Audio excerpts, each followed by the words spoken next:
think of it as the rough draft of the podcast world.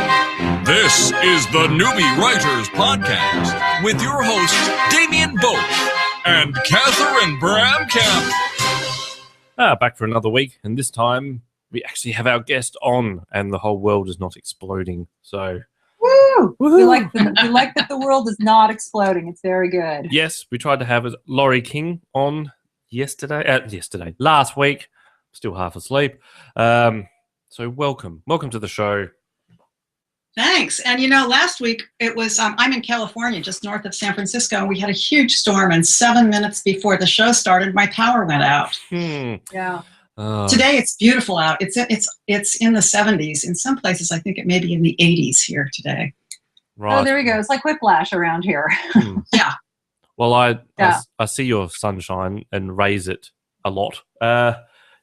Really. No, we're not trying to But it's summer where you are, Damien. Yes. It's winter here. It'll be 41 today. Oh my gosh. I think it's currently 30. I woke up to the radio going, it's 30 degrees. I'm like, yeah, I know. It feels like it. So you can feel it. You can. Well, we still have the cool, but yeah, it is probably a good 75 right now degrees Fahrenheit where we are, and it's like, this is February and it's Valentine's Day, and Boston is still digging out of their snow. Okay, better not post anything to Boston.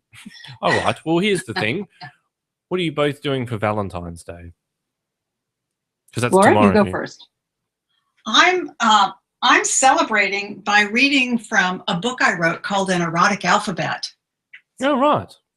I haven't told you about that one yet. We were here to talk about travel writing, but I also wrote a book called An Erotic Alphabet with a little poem for every letter of the alphabet. Interesting. We're going to fold that in because I think Damien will like that. Yeah, we'll hone in on that in a minute. Because I'm thinking of letters and body parts at the moment. I'm struggling to come up with a few. Yeah, that's about what it is. Yeah. Right. Anyway, so yes, what are you doing, Catherine? First thing in the morning, I'm speaking on podcasting for the San Francisco Writers Convention. And so I'm a conference, and I'm doing that in the city, and Andrew's driving down with me. And then we're going to drive up to our other house and have some neighbors over, and just, we've been married for a number of years. So, Valentine's Day is pretty laid back for us. We have an agreement to exchange cards, and that's good enough. Well, cards and kisses. Yeah. Well, yeah, the kisses come all the time, so I don't worry about that. But, expect the damn card, right?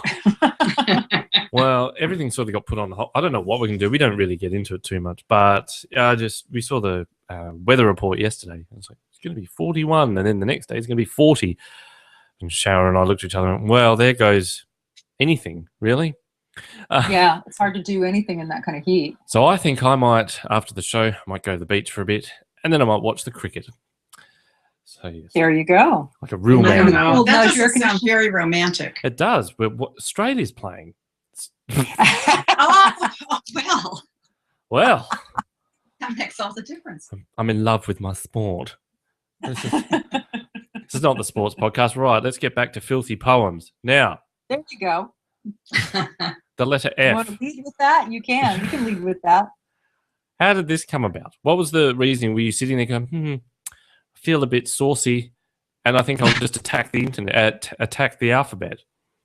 I was traveling in southern Italy, which is a very romantic place to be, and I was on a long bus ride between one city and another, and I just got a little tired and punchy and goofy, and decided to start making up little rhymes.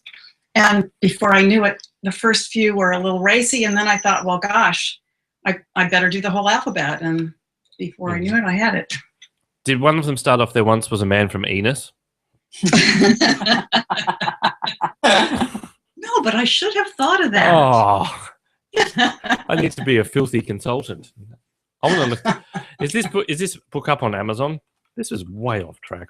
This is awesome. It is off track. It is on Amazon, though. Right. It's actually not. At the time I wrote it, I used a pseudonym because I was doing a lot of work in an area in which I think they wouldn't have appreciated my having written a book like this. So I wrote it under the name Laurie McQueen. Oh, right. Well, that would be why I couldn't find it. Yeah. Get it, Laurie King, Laurie McQueen. Good. That's good. Actually, even better, Laurie McAndish King. No. Laurie, Queen. And then I could tell everybody that Steve McQueen was my older brother. Nobody believes that, though. No, I don't either. Sorry. You can always try. You can always try to put it off on somebody. It's like, no, really, no, it's true. And they're Googling you on their phone. You know, you can't get away with anything nowadays. Well, maybe later on we can talk. We'll have you talk a little bit about your little rhymes about that book, because as easy as it sounds when you say, "Oh, I just wrote some little poems," sometimes that's not so easy, especially if you're trying to stay within the theme and you're trying to keep it together. So it's not as simple as, "Oh, I wrote these 4 things on a bus and made a book." Yeah. I don't want people to think it's just that simple. It's got a little thought that goes into these things. Well, there were some letters that gave me a little trouble. I bet there would be. There's always the letters that give you trouble. Always. So one of the things that struck me, Laurie, was your great, Laura, just as background, Laurie and I did a book reading event together, and I liked Laurie's piece so much that I thought, she needs to come on and let's talk about travel writing and talk about just that whole industry, because I get a lot of people will ask us and me, I would love to be a travel writer, or they'll tell me, "Oh, you travel a lot," and I do. You should be a travel writer. And my answer is I really can't be a travel writer because nothing bad ever happens to me when I travel. So I have no stories, none. It's like you can't write. Really went to Paris, everything was fine. Yeah. Yeah. So I wanted to talk, because Laura, you're in it, and you've written for various periodicals. And tell me a little bit about what brought you to travel writing, what brought you to writing this great, well-titled book, Lost, Kidnapped, and Eaten Alive. Well, I started, I wanted to write. I knew I wanted to write. This was about 10 years ago. And I thought that travel writing might actually be the easiest way to start getting published. So I took a travel writing course. I completely fell in love with it and started writing stories as a hobby in my spare time. And then I started submitting them to various contests and anthologies, and they started getting accepted and winning awards. So I thought, well, I guess I can do this. Very cool. And over the past, 10 years or so, I have written a number of them. And at some point I decided it was time for a book. And so I put the book together. It still isn't a full-time job, and it isn't something that I make my living from. And this is what people ask all the time is, how do you make you're a travel writer. That's so fabulous. Can you really make a living doing it? I can't. It used to be that people could. I know in an organization called Bay Area Travel Writers, of professional travel writers and photographers, and many of the people in that organization have made their careers as travel journalists. And they're saying now that things have changed so much that it's really, really tough. There are very few people who can make a decent living doing it. It's very romantic sounding, but because of a number of recent trends, it's just about impossible to make much money doing it. I don't know. Yeah, that's what I thought, because even well-regarded photographers, National Geographic photographers, Chronicle photographers, all sorts are all getting cut loose from their publications and have to do it and have to just go freelance, and that's really affected the entire industry. Yeah, and photographers, I think, in a way, have it even worse, because photos are now being crowdsourced. Photos for travel articles, certainly. There are a lot of people traveling, a lot of people visiting places, and it is not hard to find an inexpensive photo online to illustrate whatever you might want to illustrate about a particular place.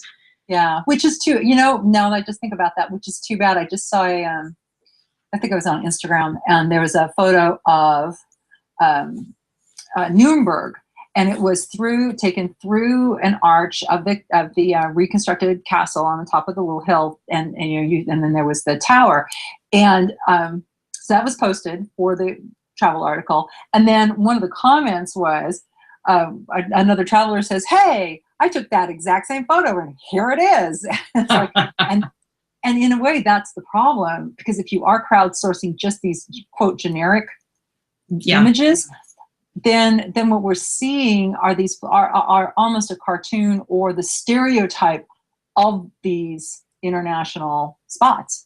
And that's not so great either. You know, for Yeah, the it consumer. isn't. The photos are sort of good enough. You know, they're not fabulous, the ones that are crowdsourced, and they're not inventive, but they illustrate what they need to illustrate, and they're a lot cheaper than having to hire a photographer or, you know, send a photographer over there, go on a multi-day photo shoot. So the economics are changing a lot. Do you see that to be the same kind of thing that's going on with travel articles? Well, because we've moved so much from print to the web, there are a lot of people who are willing and able to write for the web who maybe wouldn't be able to get it together to write for the newspaper or for a magazine. And they're also because we as consumers are used to reading on the web, the pieces of information we're reading tend to get shorter and shorter and shorter because that's the format of the web and that's the way people want to read, especially if they're reading on their phones. So you don't get the long, in-depth articles as much anymore. Which is what, you know, a writer really wants to write, something that they can sink their teeth into and really say something about. Do you think those traditional publications like paper and magazines are a bit too one-sided? But they all seem to be very much like, you know, lavish surroundings with fantastic views of the hills of the such and such a castle. I don't know. If I was writing that, I'd want to say, you know, a lavish setup in the penthouse suite, blah, blah, blah, but the porter was a prick. Yeah. I think, isn't that there's on the issue Yelp? of who publishes it. Yeah. Why can't they be that honest? would be a good thing for Yelp. Yeah. Lavish, but there's always a but. No one, I don't care. No one ever has that perfect holiday where it was, the plane was on time, the food was amazing. You know, I wasn't tired when I flew through 3 time zones. None of it. I just find that some of them, can they be a bit too schmaltzy? Like, it's almost as if they get paid off by the travel agents going, write a good review. We need more people to go there. Well, in some cases they do, and that's a huge issue. Even if they aren't literally paid off, they might be paid with reduced rate accommodations, for example. And there are a lot of publications who will not accept any articles for which the author has been paid or compensated in any way because they want to get an honest opinion and they want to avoid even the appearance of a conflict of interest. But that means that the person who's writing the article has to take care of their own airfare, their own accommodations, their own entrance fees, their own guides, their own translators, and so forth. And who can afford to do that on their own dime and then just get a little bit of money for an article in return? It's not a good business model. Well, I've got a couple of friends of mine. They're in Nepal at the moment doing a holiday, and he's posting up all these photos. You know, such and such a place at dawn. And he gets a few like, oh, that's beautiful. And I went, go back to bed. You're on holiday. So, Damien, you're really not the guy getting up for the early morning light, are you? No. I think, like I've said on this show before, we went on holiday a few months back. And at the end of it, I said to my wife, cool, I know what I want to do next time we go on holiday. And she said, what's that? And I said, go on my own. So, yes, I don't get into it. It's a known thing. My colleagues will say the same, going, so Damien, when are you going to take some time off? Oh, that's right, you don't. So, I don't know. I just find it all a bit stupid. But anyway, who am I to judge when it comes to holidays?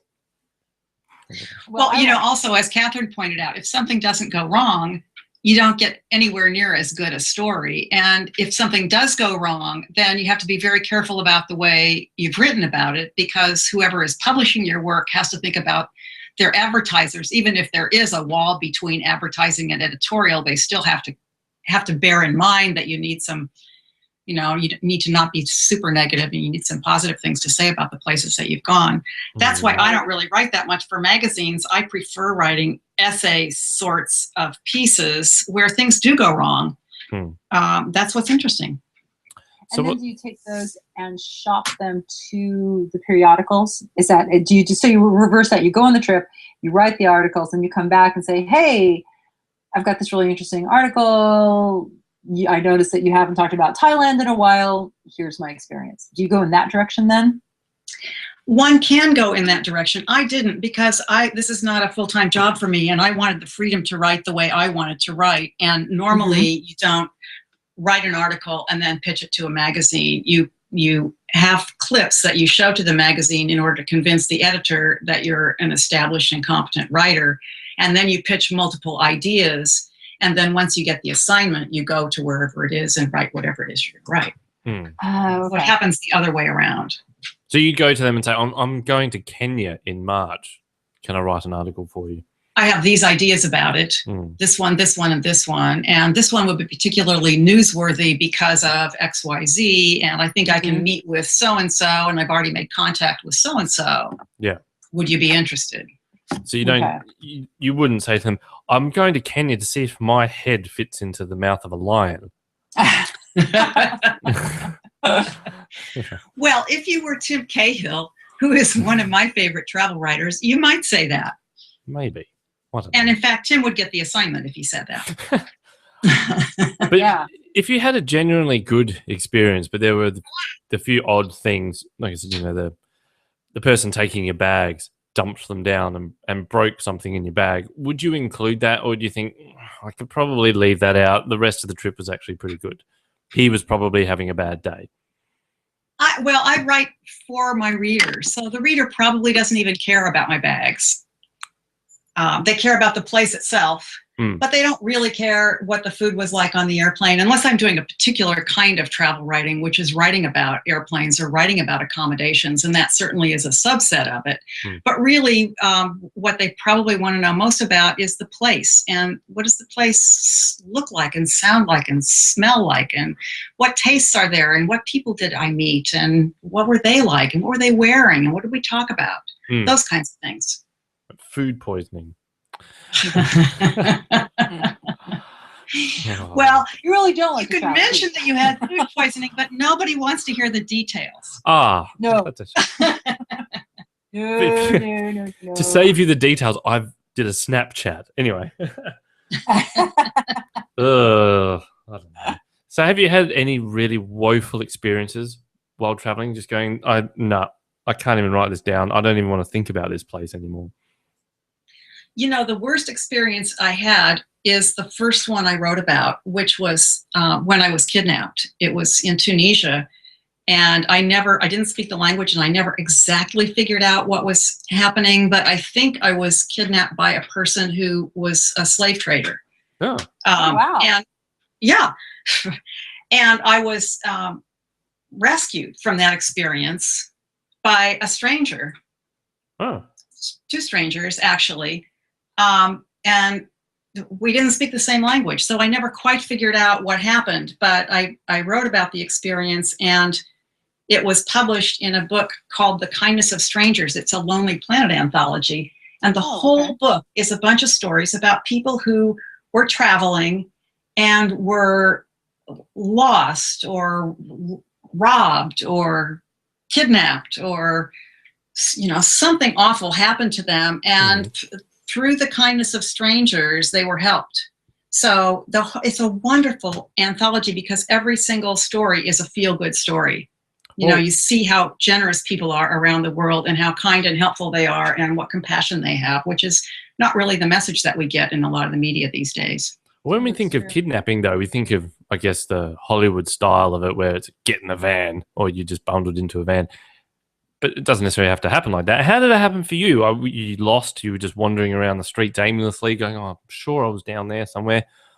And did someone sort of bail you up, push up next to you and go, you're coming with me, in whatever language they were speaking?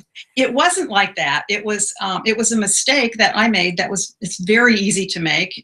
Anybody could have done it. I was in a bar with a friend in a country where I wasn't familiar, and I asked the bartender, could you please call me a cab to get me home at the end of the evening? And someone who happened to be standing at the bar and the person I was with spoke French. And so all this happened in French, and I don't speak French, but at least it wasn't Arabic. Someone heard and said, I'd be happy. I'm going that way. I'm staying right there. I'd be happy to give you a ride. So And at the time, I was a young college kid. I had no money, and I was thrilled to be able to get a ride back to the hotel. And I was with a friend, so I thought it would be safe. But as it turned out, the person who gave us a ride had no intention of taking us back to the hotel. We were going somewhere else. Wow. And some people in the bar saw what happened, knew that man, followed us, and ran the car off the road to prevent him from taking us to wherever it was he was taking us. Shit. So you were in the Wow. car, and did you sort of think, hang on, this is the wrong direction, or we've been in the car for too long? At what point did you start to think, no, I've got a bit of a problem here? Well, it was dark. We were in an unfamiliar place. It was in the middle of nowhere. It was not even in a city. It was outside of town. And we came to one intersection, and the driver started doing this weird kind of fake out thing where he pretended he was going one way, but then he went the other way, which was really silly because I couldn't remember which way we had come from anyway. But anyway, we were sort of going the wrong way. And right at that point is when the car behind us that had been following us ran us off the road. So it all happened pretty quickly. But up until that point, we didn't know that we were in trouble. Far out. So it's kind of blissful to not know, but well, yeah, you do want to pay attention. I anytime I get in a cab, it's like I look around, it's like, it seems to me that we are going a very long way around. Let's correct that. Yeah. When you got bumped off the road, though, was it sort of like, and were you relieved to see them, or did you think that you were then being kidnapped by someone else? We had no idea. And it did definitely cross my mind that we might be being kidnapped by someone else. We just had no clue. Plus, the people who ran us off the road there were two people who ran us off the road, and the guy who kidnapped us, there was only one of him. So in a way, we sort of thought, well, maybe we should stay with this one guy because there's only one of him, and if we need to fight him off or something, it would be easier to fight off one person than two people. But then we started thinking, well, wait, why would these people follow us and run us off the road? I don't think a kidnapper would do that. So it was very confusing, and it happened very fast, and we had to make a quick decision about what to do. Stay with the person who we were with, the nice guy who had offered us a ride home, who spoke French at least, or go with these two crazy guys who had run us off the road and were banging their fists on our the windshield of our car and shouting something, and we didn't know what was going on with them, and there were two of them. So it was, we didn't know what to do. So what did the kidnapper do then? Once you managed to get out of the car, did he just drive off? Yeah. Yeah, And then that's good enough. If you're in one piece. Yeah. Yeah. My goodness. Safe, yeah. So that's by far the worst thing that ever happened to me. And in fact, one of the difficult things about travel writing, and particularly about the kind of travel writing that I do, which is essays rather than just a destination piece that kind of says, go here, do this, do that, or a service piece that says, here are 6 different places to stay when you visit wherever. Right. 10 one things to do. Yeah. One of the most difficult things is getting the storyline figured out. So, a travel story is like any other story. It needs a beginning, a middle, and an end. It needs to have drama and tension. It needs to have character and voice and, all the things that a regular story does. And for me, especially when not too much happened or not too much that seems like it was a problem happened, it's often a challenge to figure out where the story is. But I'm surprised that you even wanted to leave your home after having that done to you the first time. Sure. Well, it actually was a while, but not for that reason, before I traveled again. But when you did travel again, did you say, right, I'm going to stick to a place that at least speaks English for a little while? Or did you just jump back into it and go, you know what, suck it up, it's probably not going to happen again. I'll go somewhere else. I jumped back in. That'd be pretty hard to do, though. It's fun to travel to places where they don't speak your language. And I don't speak other languages. I'm really bad at languages. But, that's a part of the challenge. What if it just makes you think differently about your whole life back home? What if nobody I met today spoke my language? What would that be like? And then also you think it broadens your perspective in terms of thinking about other people too. So I think, well, what about recent immigrants who are living in a place and don't really speak the language? What is their life like? It really makes you think about things differently. Do you have to carry around a little dictionary? And you're like, poop. Yeah, that's usually a good idea. Just not pointing and trying to wing it and think, crazy American. They think that anyway, even without all the hand gestures as you're trying to find the toilet. And English has become common enough that people at least know a few words in most places around the world. Not everywhere, but in a lot of places, you can kind of make yourself understood. Do you find when you go overseas to those foreign countries that you become a bit more stereotypical American? I think I'd find that if I went over, even if I went to the United States, all of a sudden things like, yeah, g'day, mate, would come out of my head. So do you find that you start to go, hey, y'all? I don't know, however it works. I'm curious. No, I don't think I do find that. Maybe I do it without even realizing it, but no. I'm always so self-conscious. I think it would come out of my head, and then I'd go, why? Why am I saying this? I don't need to say, yeah, g'day, cobber. I don't know. I do sometimes feel self-conscious about being a tourist.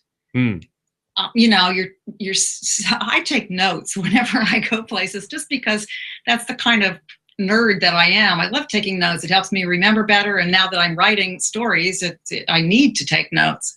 And I also take photos. And sometimes I feel self-conscious about taking notes or photos. And sometimes I even feel like I objectify people by taking photos of them.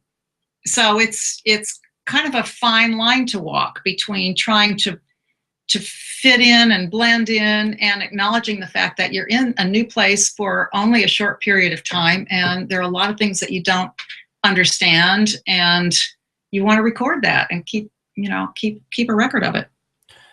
Seems to be a big. I find. Oh, go ahead. No, I was just going to say just quickly. There seems to be a big push in the past couple of years to do like travel reviews of non-touristy things. Oh yeah. Does that then? What's wrong with just being a tourist, living in that 5-star hotel for a week and doing that sort of thing? Well, if you're in a 5-star hotel, you're often separated from the people who live in the place you're visiting. Mm-hmm. And you travel to understand a place and its people, usually not to understand the other people who are traveling to that place. So, well said. You know, in a hotel, you eat in the hotel, you see other people who are eating in the hotel because they're afraid to venture out and eat at the street vendor where they might get food poisoning, whatever. But you have to get out and meet people and experience day-to-day life in a more direct way and a more authentic way if you really want to get a good story. But don't you often go away to get away from the day-to-day things? So I don't know, like if I just wanted to go and have a stock standard meal somewhere, then I'd just do that here. Well, I'd want to go, if I'm going on holiday, I'd want to go to a place where I'm weighted on hand and foot and have a swimming pool, because I don't have that at home. Well, that's your idea of a holiday, and that's a lot of people's, and that's great. Do what you enjoy. That's not my idea of a holiday. This is why it goes back to the idea, because we are very clear about this in our family. Are we going on vacation or holiday, or are we traveling? Because those are two different activities. So yes, so I think that, I like going to a nice warm island. I want sand. I want surf. I don't want to put shoes on for 3-5 days. I want to relax. That's the vacation holiday. Traveling is you want to immerse yourself into another culture and eat the street food and, visit the villages and really get out of your own world and immerse yourself in another one. So I think there's two distinctions, and we don't write about holidays as much as we write about the travel, because that's the adventure. Mm. So then eating at the street vendors, this is a big fad too. There's TV shows dedicated to, let's see what I can eat off the sidewalk and stuff. Yeah. Do they play up to that now a bit? If you go to those places like Thailand, do you think they're all getting together going, these crazy tourists will eat anything? Look, that's a dead cat. Let's put that on a skewer. It wasn't a cat. It was tarantulas, worms, bugs, and rat were the top three. I just talked to a friend of mine who came back from Thailand, and he ate the worms and the crickets, but not the tarantula, and I ate the rat, but not the tarantula. So together we decided no tarantula. They do it sometimes for tourists, but they eat the rats and everything because it's protein. Right. Yeah, you don't need them to do whatever they're doing for tourists, because whatever they're doing for themselves in a lot of places is quite foreign enough for us. Yeah. How was the rat, by the way? The rat, it wasn't bad. I guess so. It wasn't, there wasn't anything obnoxious. It just tasted kind of like gamey meat. It didn't taste like anything. So there wasn't like, oh, this is just like chicken. It had its own distinction, but very mild. They say the rats in the rice fields are what you want to get. rather than the urban rats, which I can understand. I mean, so free range, essentially. Free range rats. Mm.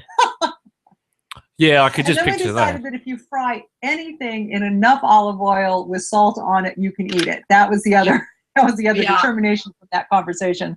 Right. That would do it for me. Olive oil and salt, and I could eat anything. Yeah, that's pretty much what we decided.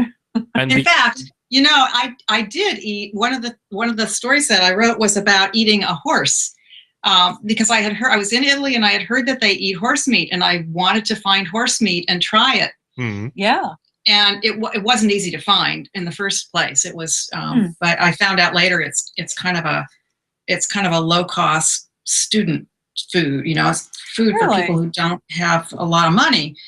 So the nice restaurants didn't want to serve it. Right. So some even had it on their menus, and then one said, "No, we have it on the menu, but we don't serve it." Okay, urban legend. I don't know, but I did find it, and I found it in a butcher shop, and I asked the proprietor how to fix it, and she said, "Cook it in olive oil and put a little salt on it." No kidding. Right. So that's what I did. Everything is good. Yeah. Maybe we should just have olive oil with salt and call it a day. So I don't know. I think you need a vehicle so you can get more of it into your mouth. There you go. That's right.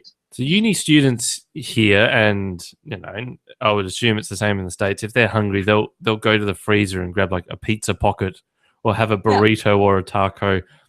In Italy, they go, horse. Horse meat again today. They probably go to Costco and get burritos too. I mean, let's be realistic. Yeah. Yeah. So yeah, look, I don't have any issues with horse. I think about our history, the Australian sort of outback history. Mm-hmm.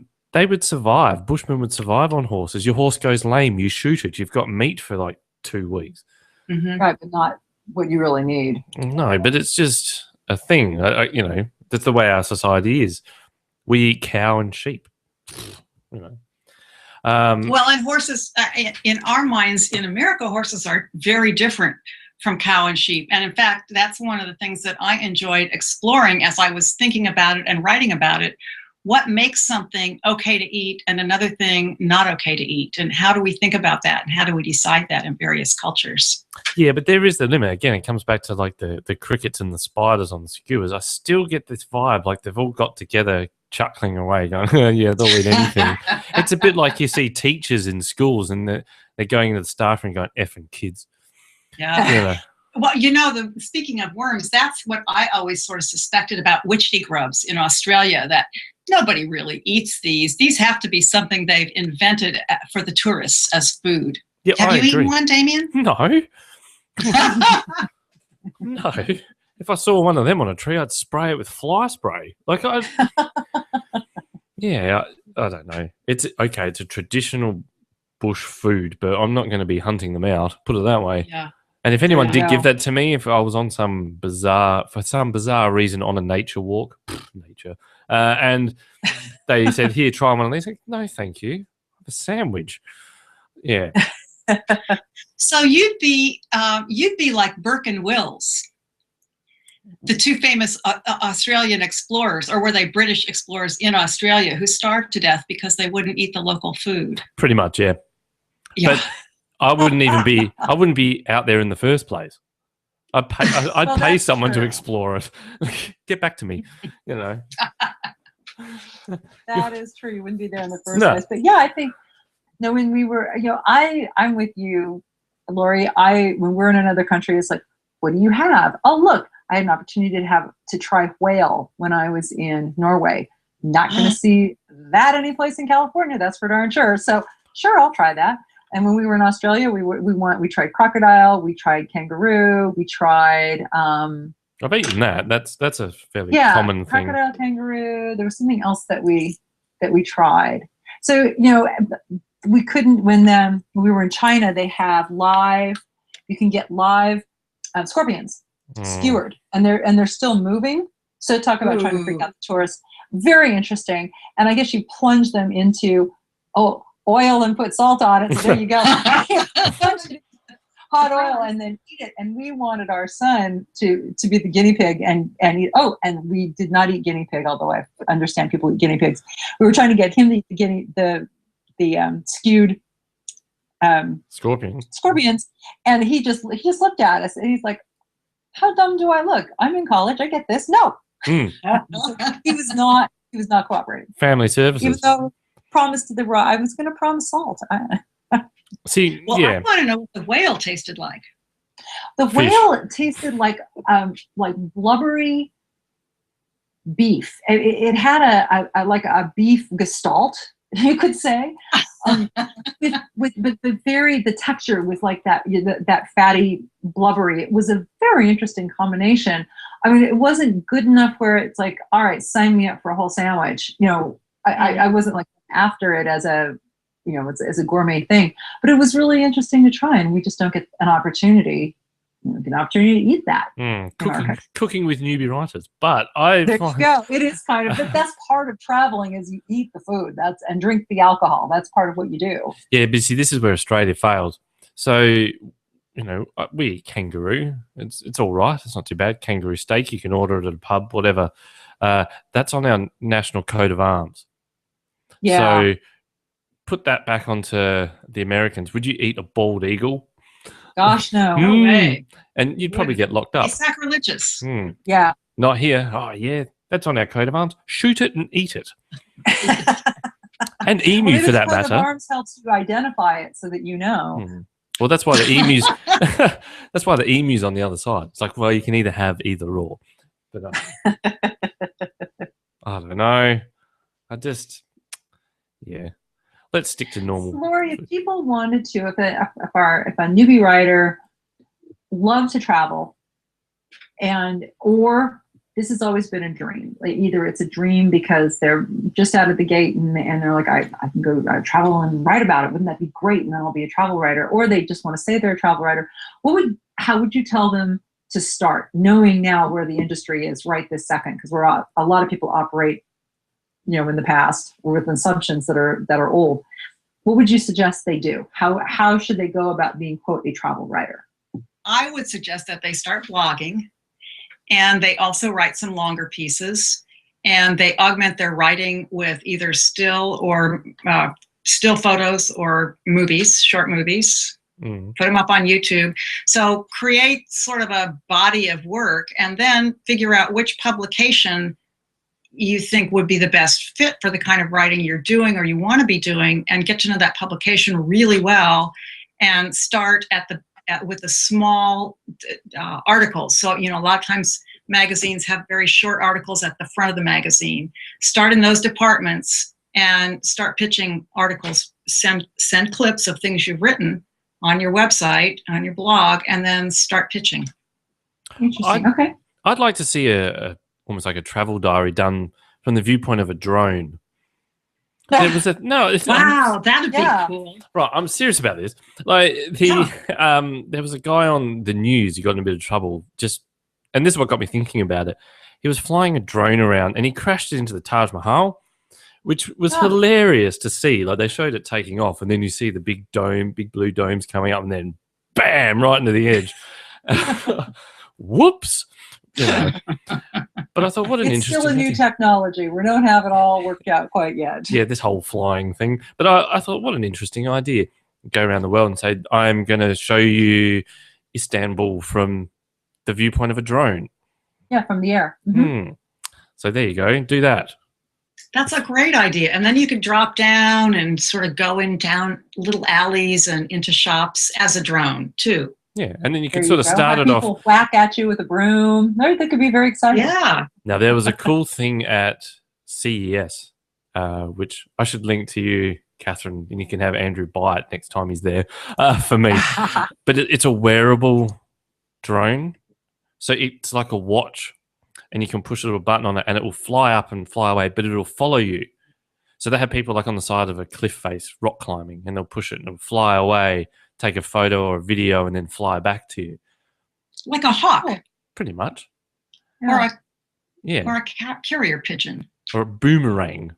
A boomerang. Oh, yeah. Anyway, yeah. Both CES and Photokina. I mean, that is absolutely the killer app right now. It's what everybody wants. My husband's company is making a bag to put your drone into, because there's standards to kind of protect it. So it's the big thing is to send these drones up and take really cool photos. But could you imagine it's the next thing from GoPro?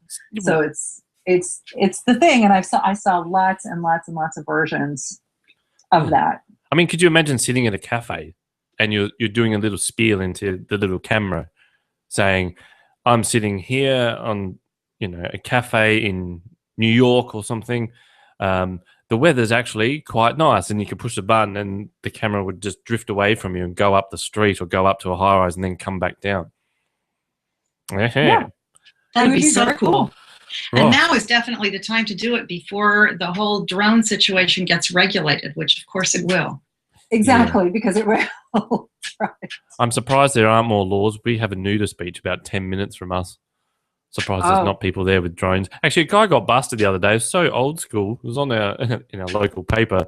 He was busted with an esky, like a cooler box, and an old school camera in there and a hole cut in the front. And someone busted. Pretty old school. They busted because he kept reaching in every time someone would come down and they take their clothes off, and he would angle it towards them, and then as they walked past, he was changing tapes in there. Oh Lord, my God. At least just take your iPhone down there and pretend that you're playing Bejeweled. Exactly. Just holding it up to people to get it out of the light. That's it. Yeah. Like, we're fooled. Like, I'm going to take this massive esky down here. Just ignore the big black hole at the front.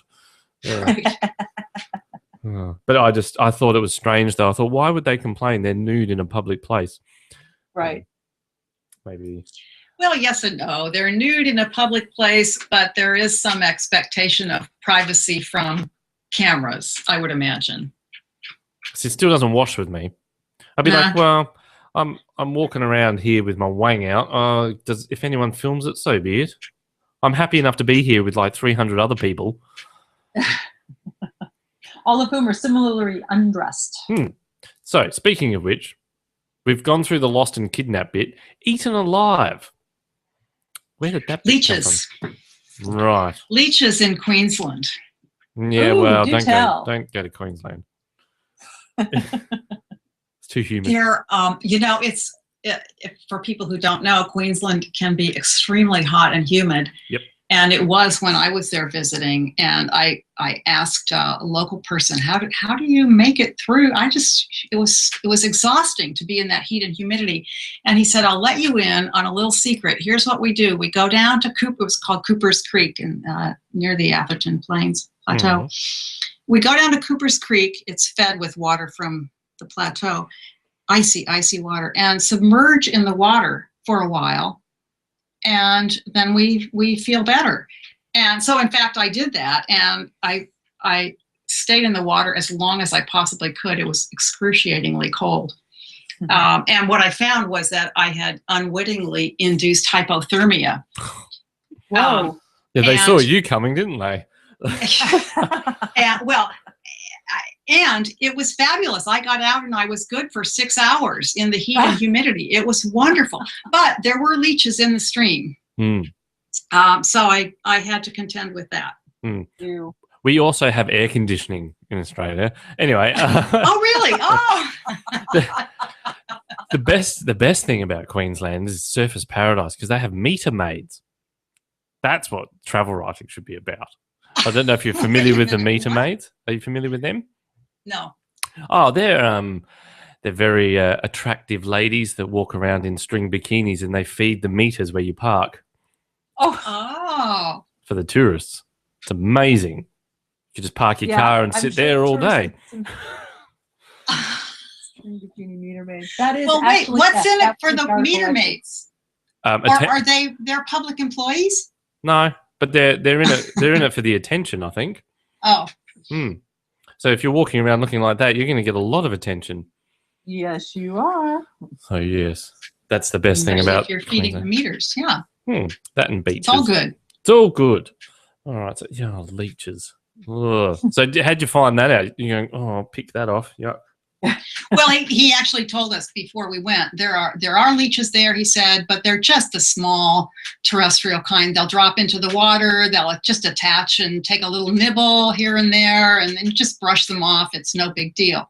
Ew. Except they're probably the size of your thumb. They actually weren't. They were tiny. Oh, right. But I was scared. And the whole time I was in there, I was thinking, what part of me are they going to attach themselves to? Yes. Yeah, that's right. No, thank you.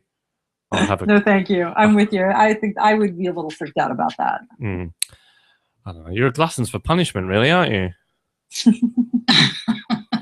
Or a glutton for experience, maybe. Yeah. Maybe. Yeah. Oh, fair enough. Although I didn't really want to experience the leeches, but I did want to experience the area, and I couldn't deal with the heat and humidity. Yes, but see, this is it, right? So they're always, tourist. Yeah, jump in the stream. Oh, yeah, that's what we all do. Oh, yeah. Go soak yourself. Is that what in Australia, we go into the water. Yeah, looking at you like, oh, Christ. All right. Point well taken, Damien.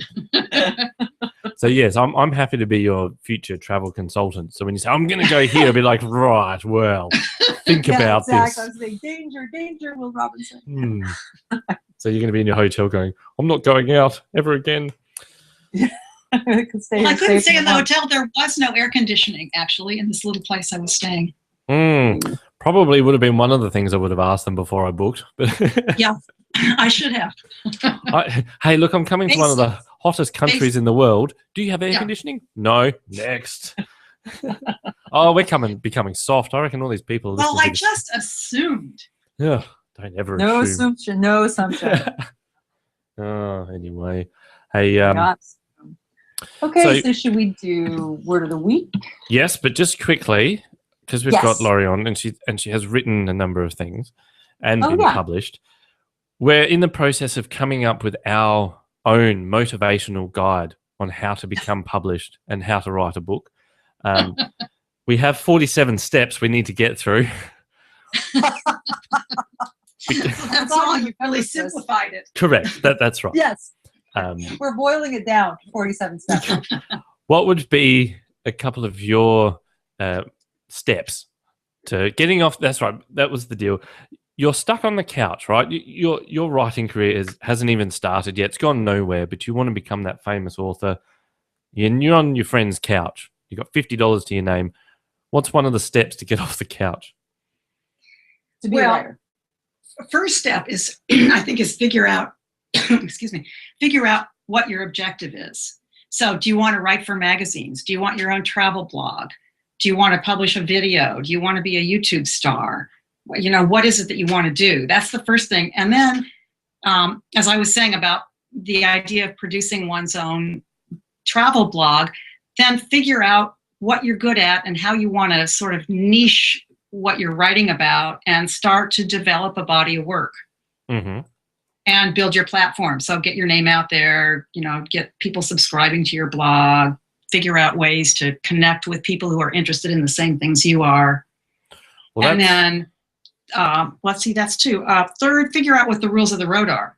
So if you're blogging, you want to learn how to write for the web. You want to learn about SEO, search engine optimization. If you're writing a book, you want to learn about maybe options like print on demand or e-publishing, figure out how that all works. So, figure out based on what you want to do, figure out what you need to know, and then do it. Just do it and do it and do it. It's a lot of work. You got to just sit down and butt in chair, as many people say.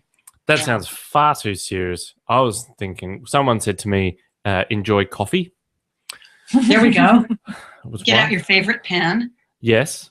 I'm just trying to find Lucky ring. I had a couple sent through to me. I think Good. Courtney Killian sent me through one. I'll have a quick look.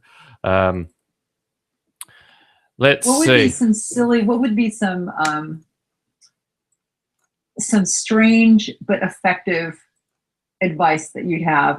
Along the lines of, because I did a post where it's like you the 3 things that you need for writing is perseverance, time to write, creativity, and your lucky ring. So in the lucky ring category, what would be your? I got a lot of retweets. What would be your advice on that level? So what would be quirky that would help somebody who's just starting out? Since we're trying to be more snarky than serious.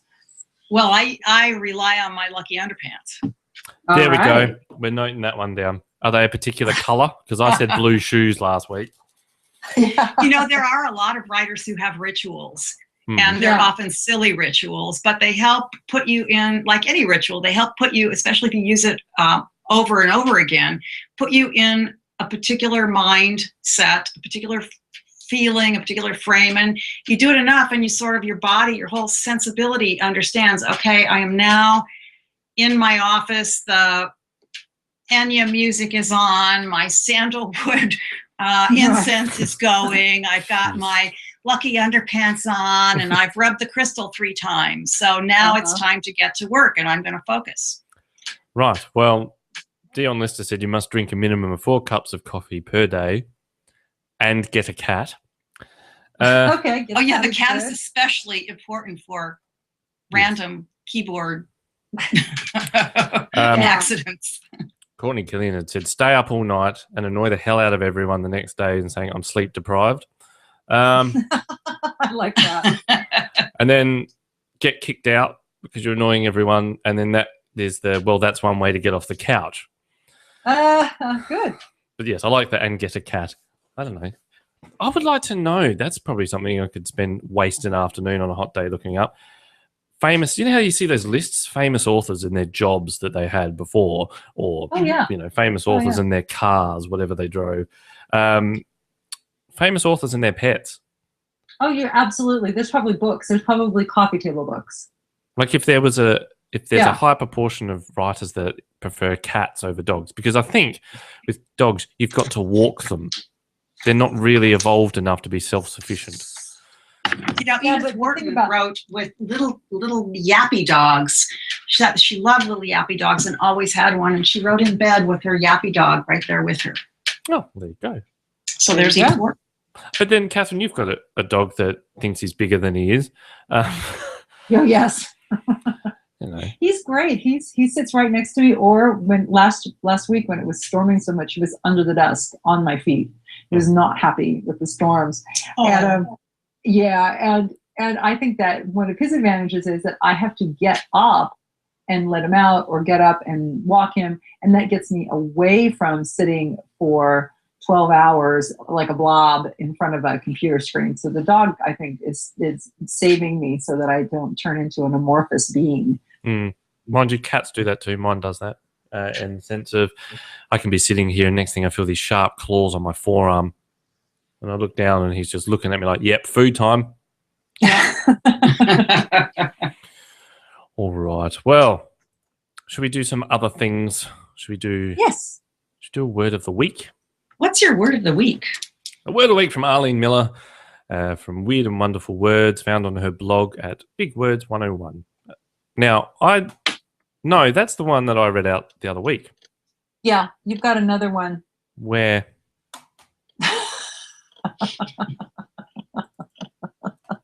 I get to own everything else today, don't I? Right. Well, this one here, I don't think it came from her. I'll just pull one up randomly. Zugma. What an awesome name. A word. Zugma. There you go. With a K? Z-O-O-K? No, well, it's Z-E-U-G-M-A. Oh, G. And the pronunciation is Zugma. Zugma. Wow, I have no idea. No, the use of a word to refer to two or more words, especially in different senses. For example, he caught a fish and a cold. Oh, She lost her ring. Zugma. That's wonderful. Yeah, that's very cool. I like that. That is cool. She lost her ring and her temper. Well, she has high standards. Yes. So there's that word of the week. Should I just pull the tortured sentence then that I'm reading from here, or have you got one in front of you that's different? No, you can go ahead and do the one that you have, and we'll just roll some of this stuff back into the next show. It's all good. Okay, let's do a tortured sentence. Next time, don't put the wrong emphasis on the right syllable. Tortured sentences. So that actually came from that person in Queensland that was watching you in the stream. So I contacted them. They said, yeah, we got a soundbite of that. Leeches. Anyway, my doorbell just rang. It's probably someone complaining. Now, this came from, I've got Karen Douglas in the Lansing State Journal. My future husband has never seen me work, so he's in for a real surprise, laughed Bark, who was getting married for the third time in 10 days. In 10 days? What is wrong with you people? Look, she's getting married for the third time in 10 days. Huh. My God. I don't think that's my God. Yes. How's that even possible? I don't think it is. Isn't that good? I just like that. Well, she did get married so she can have a one-night stand, wake up the next day and go, yeah, we're done. We're done. Moving right along. Annulled. What an expensive way to sleep around. But anyway. Yeah, really. Maybe she likes the dresses. Yeah, maybe. There we go. Yeah. All Or right. the bridesmaids. Oh, talk about high maintenance. Now, should we do a prompt? I've got... what are you doing? I have, my neighbor has a hot rod, and so she's revving it up, so I went to close the window. Huh. Couldn't hear it. What a strange neighborhood you live in. I do live in a strange neighborhood. Yes, I do, but everybody's very nice, but strange. I think it's funny, like, yeah, you've got you've got your little dog in your writing studio, and your neighbor has a hot rod. Yep. And the people next door deal meth. Well, yeah, anyway. No, they don't do that because the people next door are police officers, and that also helps. Right. Mixed bag. All right. So the prompt. All right. Do you want to read the prompt out? Yes. So I'll read the prompt. So here we've had a long conversation about really weird food, which I expected that we would. So write about weird food, either your own weird food that horrifies visitors, or the weird food you've either encountered or eaten while traveling or eaten while visiting. So, like I said, I tasted the rat, but I passed on the tarantula, and I found that I love caviar sandwiches for breakfast. So what is your weird food, or what is the weirdest thing you ever tried? And write about it, not just, I ate blah, but create a story. See if you can create a story arc, and the conflict is whether to eat the food or not. Well, I've been addicted to popcorn lately, and it's a new thing. It's in all the service stations and shops, bags of pre-packaged popcorn, and they've got different flavors, which are all a bit strange. Right. And I keep it fairly safe. But yesterday I thought, there's one that's just butter flavored. I'll buy that. Imagine. What a concept. I opened that thing yesterday, and it smelled like feet. So I went, not eating this. It's disgusting. Interesting. So yes, butter popcorn smells like feet. Anyway, Laurie, where can we find you out on the internet? I'm at lauriemcandishking.com. Oh, Lauriemcandishking King.com. And are you on the Google Plus? I am. I'll have to send you a link. I can't remember who I am on Google Plus. Might be just Laurie King. Oh, I'm on there. You can look me up. Sometimes we often can't remember who we are on Google. I don't use it very often. Where am I? What am I doing? Yes. I share stuff to Catherine all the time, but she's got 2 accounts, so I can never know which one's which. I don't. Catherine doesn't know either, so it's all right. Anyway, are you on Twitter, Laurie?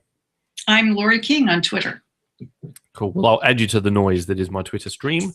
Terrific. Thanks. And people can email us in at podcast@newbiewriters.com. I really want to have some more steps for our snarky 47 steps to getting off the couch. So we've definitely got favorite underwear, I think, is what we've gleaned from that today.